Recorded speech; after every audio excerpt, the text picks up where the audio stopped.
Okay, Miles Hunt, welcome in Holland. Yeah, you had some delay with the boat. What happened? Oh yes. Well, the delay was all in England. The weather in England's been terrible the last couple of weeks, and there were like 2 days worth of delays of getting vehicles onto the boats.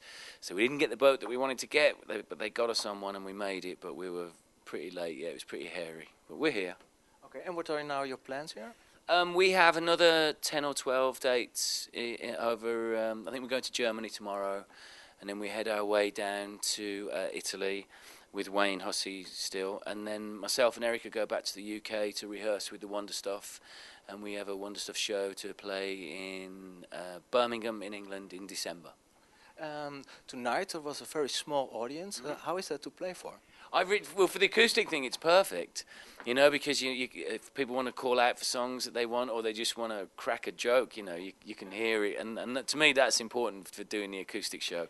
So I thought it was a wonderful audience. They were, really good spirited, really polite. They liked us, so yeah, it was great. And we're very lucky. We have sometimes, if we're playing, more central gigs in England like Birmingham or London, we have bigger audiences for the acoustic thing. But then we travel all around the UK and we do the acoustic things to small audiences, big audiences. We just toured with the Proclaimers, which is big theatres, and that was great. And then we also get to do Wonder Stuff gigs that are usually big audiences as well, so we get all sorts.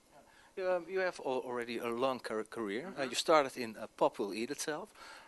Ish, yeah. Well, I was in a band with members of Pop Will Eat Itself, but it wasn't called Pop Will Eat Itself then, but I was their drummer for a while. Yeah, so, that was like mid-80s. Yeah. Yeah, how do you remember that period? It was good. I'm glad I don't play drums anymore because it's too tiring. So I like singing and playing guitar because it's easier. But, it was good friends. It was a good time, yeah. And in the beginning you were a real new wave band? Or? I suppose, yeah. When we were doing the band that featured members of Pop Will Eat Itself, we liked Psychedelic Furs and Bauhaus. We played with Sisters of Mercy in like 1982. Was that with Wayne Hussey? No, I think it was Gary Marks. I don't think Wayne was in it then. I'm sure it was like 82 or 83. I think Wayne joined later. But yeah, it was like the Echo and the Bunnymen, Joy Division, Psychedelic Furs, Bauhaus, Banshees. So it was new wave bordering on goth, I suppose. But it was a good rocking band. Yeah, I suppose the main influence for the singer and the guitarist was like New York Dolls, Hanoi Rocks, stuff like that. Yeah. Can we still hear music of that period in the music that you are making now? I think so. More, I suppose, with the traditional stuff, like something like Hanoi Rocks, in the fact that when I write, I never really step out of the verse, chorus, middle bit, end. So I'm quite traditional in the way I write, and I always have been, really. So yeah, I suppose what you enjoy when you're a kid. And I probably still listen to like Echo and the Bunnymen bass lines. When I'm writing new music on my own, I might be influenced by an old Bunnymen bass line or a Joy Division drum beat or So yeah, I still love all that stuff. I still listen to it, that's for sure. Yeah. And do you see yourself as a real rock musician? No. I can't really jam, I mean, we play Tower of Strength with Wayne, but it took me weeks to learn it. So, I'm not really a very, what do you call it, off-the-cuff improvisational musician. When I write a song, I pretty much stick to my arrangement and stuff, yeah, so I don't even think of myself as a musician. Erica's the musician, I'm just bluffing it, And you're also a writer, I heard. Yeah, well, I've written sort of short stories and poetry and that type of stuff for years. I suppose it goes hand in hand with being a lyricist. You want to expand out of the framework of a song, after a while. For about 2 years now, I've been working on my book, but I don't know if I'd get it past a lawyer for a start. And I sort of slowed down on it about 6 months ago. I wanted to sort of step back and take a break from it and then read what I've done. I've done like half a book's worth, and I'll next year I'll have a read of what I've done and see if I still think it's funny, because I want it to be funny.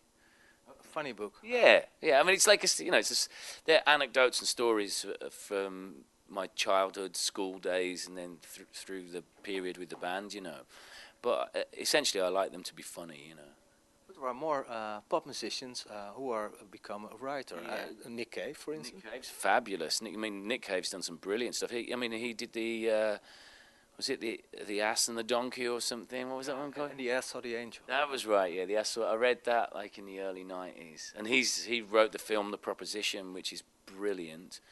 But then a lot of musicians and writers from the period that sort of the Wonder stuff comes from, they've also written some good anecdotal books. I think Luke Haynes from the Auteurs book is fantastic. Jim Bob from Carter, The Unstoppable Sex Machine, his book's very funny. And Wayne's even writing one as well, he's told me. So, yeah. I think, but I really enjoyed reading, Luke Haynes and Jim Bob's and several others, just because I think it's funny really when most people in bands, their story is essentially the same. Even Noddy Holder from Slade, he was like 25 years before us, but his story is essentially the same. There's nothing much changes in rock and roll, I don't think. And there was a very strong relation with you and Wayne Hussey. How come? Well, he's a lovely man, we met after I'd insulted him in the press, in the NME, back in like 1989. And I bumped into him in a bar, and he said, I'd like to buy you a drink. And I was like, no. He goes, let me buy you a drink. And I'm like, no, don't want a drink from you. And in the end, I took the drink, and we stayed up all night together in a hotel room, just the two of us. And in the morning, I was like, you're my new best friend. And, he's a great man. He's always been really kind in times of turmoil in my life, usually to do with the band. He's been the first. In fact, as musicians go, he's been the only guy that's come along and just said, don't be so miserable, enjoy what you're doing. And when the Wonder stuff almost broke up at the end of '89, it was Wayne that said, don't break up, you're great, come on tour with the Mission. And he took us all around Europe, took us off to North America, and we've remained friends ever since. He's one of my favourite people in the world. He's a brilliant man. And your ambitions? To keep, I suppose, to be able to keep getting away with it, that's kind of how I look at what I've done for the last 20 odd years. Is like, I've never had to work for a living, other than, as you rightly pointed out, I worked for MTV for 2 years, but What kind of program was that?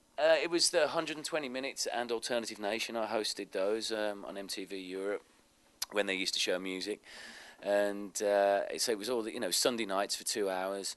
And, it was a lot of great alternative music. I would never have heard things like Deus or Blumfeld. I loved, a lot of stuff that the British press wouldn't write about.